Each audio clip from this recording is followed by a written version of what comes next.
Welcome back. You're watching Daybreak, and thank you for staying with us. The hashtag on Twitter is Daybreak. The SMS code is 22422 at Citizen TV Kenya and at Ayub Abdikadir.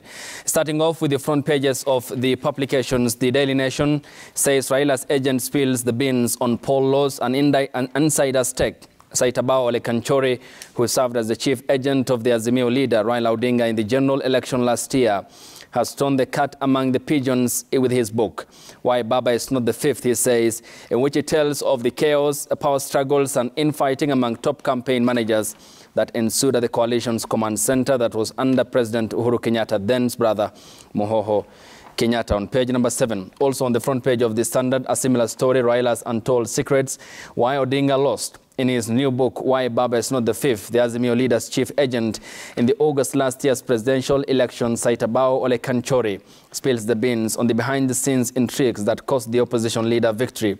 Among them is a chapter on the Tower of Babel situation among the coalition's top brass and the disorganization that he talks about. The Nairobi County Senator is here with me, who as well is the ODM Party Secretary General. Thank you for your time. Good morning. His counterpart from Kakamega County is here with us, Dr. Bone Khalwale. Thank you and good morning. And the Amnesty International Kenya Executive Director Irungu Houghton is here with us. Starting with you, Senator Edwin Sifuna, your party leader's chief presidential agent in last year's election talks about disorganization, opportunity to make money, stacks of cash, agents with no training, and the last-minute deployment as to what cost Odinga the presidency. Is this the true account as an insider of why Mr. Odinga lost the elections? Good morning, and to your viewers and to everyone.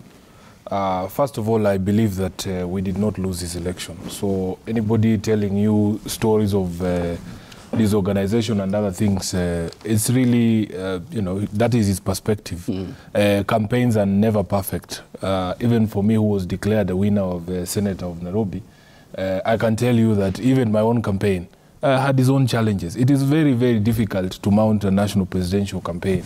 But many of us who have been around Raila's presidential campaigns, even from 2013 and 2017, will agree that the 2022 election was one of the most organized presidential campaigns that I've seen, at least in comparison to the ones in 2017 and in 2013. Okay. Another point that I need to make is it is not the organization of your campaign that should guarantee you victory.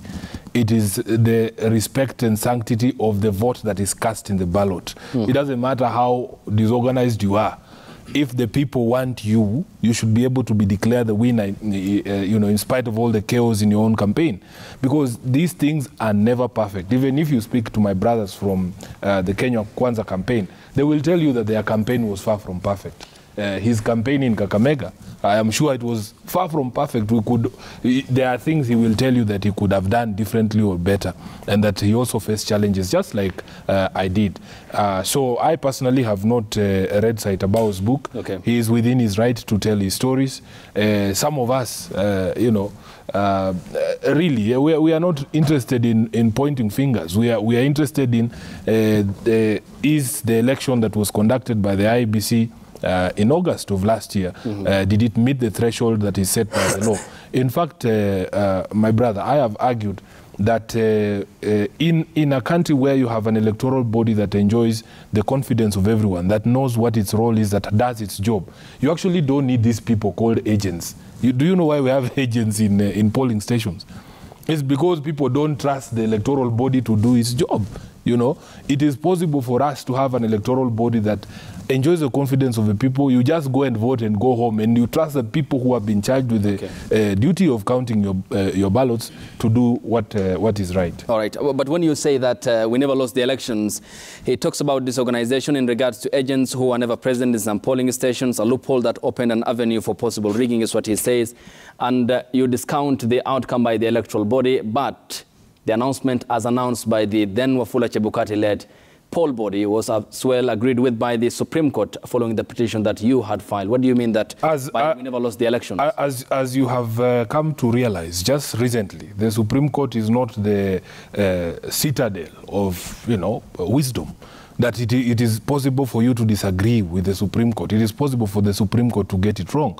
And we will go through these issues, in fact, because one of the things that we have put on the table, even in the national discourse right now, is that there is a way to establish with finality who won that election. The truth is somewhere in a server that we argue is public property. It is our property. Okay. And if we want to settle this truth with finality, there is a way we can ascertain that. If you saw the reports yesterday by the civil society groups led by AFRICOG, they themselves have explained to you, their experts demonstrated to you that in fact the servers were never opened. We have made it very clear that in fact the truth is in the server, and whatever that truth is, my brother, once we establish that truth, we in the opposition will be able to congratulate whoever it is demonstrated to have won that election. And in fact, the Supreme Court itself would want to know what the truth is, because they were blindsided on the question of the server. They did issue an order for scrutiny, and the scrutiny requires that you scrutinize every technology that was utilized. We did not get to see that happening, but yet they went ahead to make the decision that they made. So I can assure you, my brother, that it does not matter. The truth is somewhere, and we deserve the truth as Kenyans, and once that truth comes out, I will be the first person to say, yes, I agree. But when you, before you go to Senator Khalwale, when you say that the Supreme Court, on its part of the scrutiny was done on two fronts. At Forodha House, the Supreme Court, where I was present when the petition was ongoing, and the other at the IEBC, where it's headquartered, that is the Anniversary Towers. And then it also corroborated that what the IEBC posted was as well what the scrutiny process had revealed. In fact, the report that was put out by AFRICOG yesterday, and I wish you would allow me to refer to it, because it has made very clear that in fact the court prematurely filed the scrutiny report before the experts were able to access the server. And this is the part of the issue that we need to bring out during these discussions, that there is nothing wrong with availing yourself with the truth. If the truth is somewhere, we owe it to ourselves as Kenyans to find out. Because this question of elections and who won is critical. The question of legitimacy is critical, even in the decisions that the people who then end up in power are taking. But I am saying, people can write all the books they want to write. You cannot, the focus should be on the fraud. Right. You cannot tell me that because you did not put a watchman at the gate, then I am to blame if people break into my house. Okay, which the Supreme Court never agreed with you in your petition and the coalition political party. Senator, what do you make of all these intrigues happening and coming some 7 months or 8 thereabout after the elections were held, and the declaration of the results, which was petitioned, the Supreme Court upholding the election of President William Ruto as the president, leading to his swearing in on the 13th of September, and all these revelations surfacing in such a time when the country is facing critical economic crisis? I limit my comments to what Saitabao has said. Saitabao. This morning. Saitabao has said.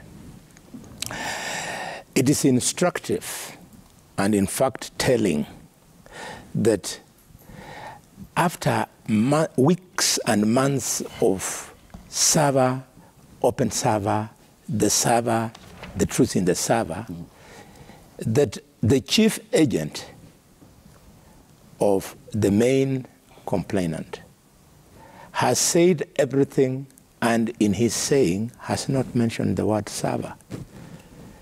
If the chief agent did not see a problem in a server, then why would anybody else, including a secretary general of a party, have a problem? Listening to Senator Sifuna, it's very surprising that a trained lawyer can set aside a statute. All that he has said now, he simply set aside the Elections Act. The Election Act, Article Section 30, is the one that creates an election agent. It is provided for. His role is defined. His appointment is defined. And in that law, it is Saitabao who had the responsibility to protect and to report back to his appointee. his appointee under the law is either the party or the candidate, whether anything was amiss. The fact that he has come out candidly, we should then start asking ourselves, at what time shall we then tell ODM, shall we tell Azimio, we have had enough of your complaints? Because where is the evidence? The evidence would have come from their chief agent. Just like they did during the presidential petition at the Supreme Court. They came with truckloads of quote-unquote evidence. And when they were told to present the evidence, it was found that it was hot air. If indeed there was such a malpractice, then Saitabao would have been one of the witnesses who would have presented the fact that there was a problem with a server, or a server was not opened, and that is requesting that the server be opened for this reason. Saitabao did not do this. So I would like to appeal to my brother, the SG of the Orange Democratic Movement, to accept. It's over. Okay, Irungu Houghton, in 2017 we had the ruling that results declared at the polling stations were final, and this follows the Maina Kiai case and the High Court ruling to that effect. Explain to me why there seems to be a never-ending uncertainty that follows our electoral cycle. Look, we spend more than 40 billion Kenya shillings, one of the most expensive elections per voter. That's about 1,200 shillings. That's about $12. The least in the region is Rwanda, which is about 100 Kenya shillings, about $1. Highest, maybe Tanzania, they're about $5, 500 Kenya shillings. I mean, despite this huge public spending and the taxpayer funding one of the most expensive elections, why the never-ending uncertainties that accompany our electoral outcomes? Well, firstly, good morning, Ayub, and good morning, viewers, and also my panelists. As I got the invitation yesterday, I wondered whether I was joining I guess, a blood sport that emerged in Rome in the first BC, which was the gladiator sport. And I see you've put me between the two good senators, so hopefully I will be able to restrain them should it get too vibrant. As Amnesty International, we had no candidate bar the Constitution in the elections last year. So it's important just to indicate that as Amnesty International, we are completely non-partisan in terms of these processes. We also don't have an observatory on the elections. So my comments are somewhat limited in terms of the, I guess, the free and fairness of the election. Yeah. From our mandate, we essentially focus on two things, and they're all wrapped within the Article 81, which is essentially that elections should be non-violent, that they should not suppress any voter, that all people who are eligible should have the opportunity to vote, and it should be free of corruption. And I think, coming back to your specific comment, first of all, just in terms of Saitabao's book, this, of course, will be a bestseller, I suspect. Whether you like it or not, you're going to have to read it in order to have a conversation about the last elections. And I guess part of why it will be a bestseller is because of the question you've asked, which is essentially, why do we have a perennial conversation about elections? Was it now 9 months after the elections? And I think the issue for this, the issue really is that we are not yet at a place where we have faith in the Electoral Commission and the electoral system itself. And I think, one of the things that we should be looking at is not just simply the servers, but necessarily the conduct of the elections. Whereas it was fairly non-violent compared to 2017, it was also one of the most corrupt elections. There was no attempt to bring to law a campaign financing act, a framework that would essentially ensure that there is a more level playing field between the candidates.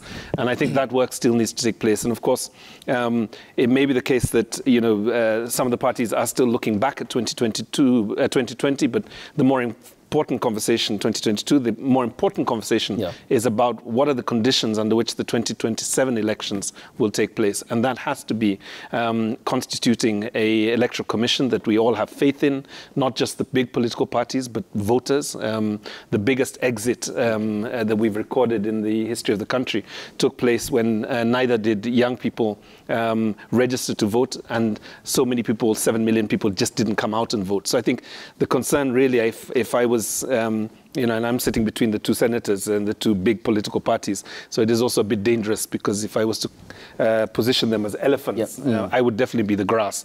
But the point, I think, for the two political parties is for them to figure out how do they create an electoral system that actually has the confidence of the voter, not just the political parties and their candidates. And on one major instance, to my question, one major instance is the declaration of the results at the polling station, which is final. Whatever comes to the National Tallying Center, the Bomas of Kenya, is just an ascertainment of what has been announced at the tallying center, at the polling station, by the returning officer, who comes and ascertains that, and then he leaves the podium. Isn't that an important part of this entire electoral conversation, that political parties, including the United Democratic Alliance Party, the ODM Party, their respective alliance and coalition, by extension, need to understand and appreciate in the essence of delivering free and fair elections? I mean, yes, but it's the whole cycle, right? It's also civic education. Why was there no civic education in the last elections? Why was the Electoral Commission scrambling for resources right up until the last moment? So I think we have to look at the whole cycle of the electoral cycle. It's not just that one moment when we are moving between the voting and the, you know, the announcement of the elections. It's the whole cycle. And the danger we've got is that we are preoccupying with a small section of the cycle and not the entire process. Okay. Yes, you have a point, Senator, before we go to the audience? No, I have nothing to interject, only to agree with Irungu. Yes. That the elections is not meant to be an event.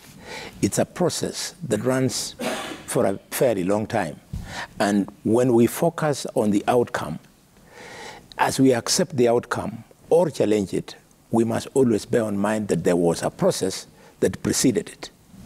And if the process was able to go on up to the end until a result is out, then it is upon the consumers of that outcome, if they are not satisfied, to now retreat to the back room purely for academic reasons, do a post-mortem, and say, we would have done better here and there, and we would have won. To refuse to do that, which is the decent way of handling it, and then emerge and ask people to go to the streets in the so-called mass action, violence of destroying property and people's lives, that cannot be part of the election cycle. Okay, we'll talk about the reconstitution of the election, because you two senators are members of your respective political alliance and the coalition political party, that's Azimio, Senator Sifuna. But going forward then, in sitting in that bipartisan committee, how do you adopt the visionary lens of reconstituting a commission? Because you cited lack of confidence, a commission wherein all the political entities and the public at large have confidence in its conduction of the elections. First, let me say that the truth does not expire. It doesn't matter how long it takes for the truth to emerge. It is possible for you not to have certain facts within your possession at the point in which you are presenting a case to the court. We have famous cases I can cite for you even across the world. There's the famous case of the Central Park 7, which I'm sure the people at Amnesty must be aware of, that people actually served a jail term for an alleged rape that never happened. For almost 20 years plus, young people were put in jail. And even after that period of time, when the truth came out, these young men were vindicated. Of course, you can't give back the life that they have wasted in jail, but that does not mean that the truth has changed and become something else. Number two, if indeed, Irungu, you say that your candidate was the Constitution, please be brave enough to say what the constitutional threshold of a free and fair election is. That in fact, this election does not only have to be free and fair, it has to be transparent, accountable, and verifiable. You must be able to verify those results using through an audit of all the technology that was employed. My brother, I have told you that your colleagues in civil society have put out a report, which I am sure you're aware of, saying that there was substantial non-compliance with the court order to scrutinize the servers. We are not saying that elections are not conducted and finished at the polling station. That's what the law says. But the law also says that this system must be accountable, and we must be able to verify those results. And what we're asking for is verification. It is in the law, it's in the Constitution. I have urged my brothers in Kenya Kwanza that, in fact, if you have any discomfort with any provision of the Constitution, marshal your numbers and remove that provision in the Constitution. They seem to have very great discomfort with Article 37. My brother, Senator Khalwale, we know that you have made a decision to stigmatize protests under Article 37. Mass action is not the same as destruction of property. What you people did to incite people to go into people's private farms, that is illegal. And in fact, I am very surprised. Some of these people should be in jail, yet we see them issuing statements from State House. People who have incited the public to invade other people's property, to cut away people's cattle. And you can see now that there's a spiral effect. If you read the papers yesterday, other farms are being invaded. We saw young men in Bomet invading farms belonging to tea farms, to some farms who produce tea. And we have not heard anything from Senator Khalwale. They have invaded, they have banned tea machines, they have injured police officers. Those are not Luos. Those are not supporters of ODM. You will not hear him say anything. So we know that you have a problem with some of these rights, but they are our rights, and we have to exercise it. Number two, you have asked the question of the reconstitution of the IEBC. Senator Khalwale and I, indeed, sometimes agree on things. And even during the debate on the new law that put together the panel, we express certain concerns to them. It does not even require a committee. You know, the beauty with Khalwale is that sometimes I think he's visited by the angel of God. And he just comes out with, in his own volition to say that, yes, this is an objective truth. I congratulated him. Ask him here. When he spoke out against this privatization bill, because we all know deep down that something is right and something is wrong. We were born with that ability. Okay. So even on the question of this so-called committee, yes, I'm telling you, my brother, from where I sit, we are not interested in having a conversation about just one issue when we had put 4 issues on the table. The people of Nairobi have given me only one job in this particular panel. Those who don't know the expertise that I am bringing, the only expertise I'm bringing to this panel is with regards to ugali as an end user. Which is the high cost of living in general? Not high cost of living, the cost of unga. Okay. That is the only expertise I'm bringing to this panel. And if you are telling me that we cannot have a conversation about that, that somehow the people who support Kenya Kwanza are not affected by the high cost of unga, okay, then I have nothing to discuss with you. You mean then that will again mean a resumption of the street protests? Absolutely. I have made it clear that if I get stuck, for instance, in my execution of my job as a senator, if I get stuck on the floor of the House, I have only one recourse: to go back to the people who gave me that mandate and tell them these are the challenges I'm facing in trying to make your lives better. So I am going back to the people. Today we have an engagement with civil society groups at Ufungamano, and on Sunday we have a rally in Kamkunji. And I'm going to explain to them, because our brothers do not seem to be eager to have a conversation about some of these problems. They tell us that they are not going to discuss cost of living. How insensitive can you be as a leader? All right. When the entire country is crying out for some reprieve, okay, and then you say it's not an issue? Okay, but Senator, I'll come to you, Senator Khalwale. But Senator Sifuna, on Tuesday, Parliament convened for a special afternoon session to discuss the high cost of living in general. Yes. Parliament is an avenue created to have a discourse on whatever affects the Kenyan people. Yes. Why not use your MPs now to advocate for the same at the floor of the House? You are asking an MP, and I will tell you why it is not possible. Just yesterday, and Khalwale can bear me witness, we in the Senate were struggling with our own standing orders. Khalwale wanted to impart some wisdom on the Speaker because of a certain direction that he gave regarding how committees report to the House. He couldn't find a standing order to allow him to express that opinion to the Speaker. The Deputy Speaker, I think is Murungi. Yes. He also tried to bring to the attention of the Speaker a certain provision in the standing orders that could enable us to have an enriched debate. They were stuck because the Speaker said he is bound by the rules of debate. Right. Our point is this: we are not going to have a debate. We are going to have a conversation, a discussion, a dialogue.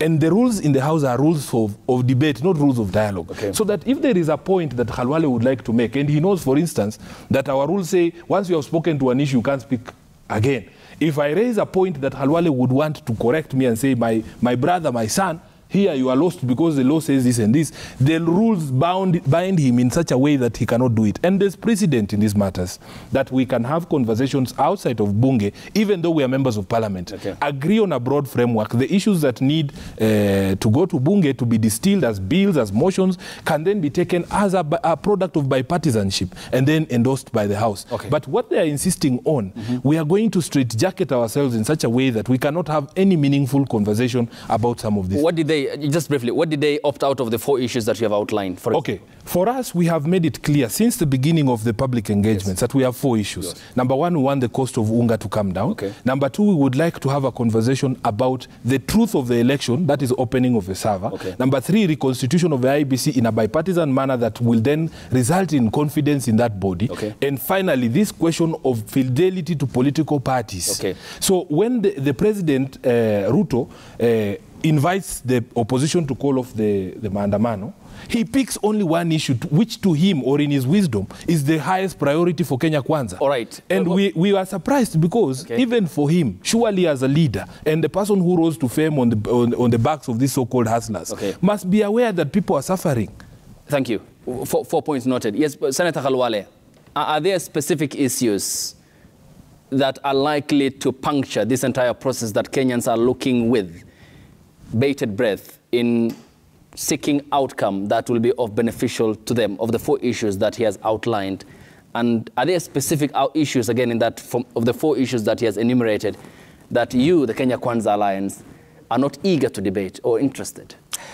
I'm not a stranger to bipartisan talks. In fact, the current law that is driving the presidential election, we were the very team that grafted that law in a bipartisan manner, then chaired by Senator Orengo on our side and Senator Kreitu Murungi on the side of then Jubilee. So I've had my lessons. My expectations is not to say I would like, as I go into this committee, I would like the following issues to be brought or not be brought either by my side or the side of Senator Sifuna. Once we are through with the due process, we will then convene and receive the expectations from either side. We do not have to fight over it.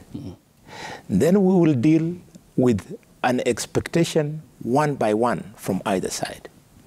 Where we agree, we pause. We announce to the country that today we have agreed on the following issue. Where we have not agreed, we don't bother to disturb the House. I mean the country.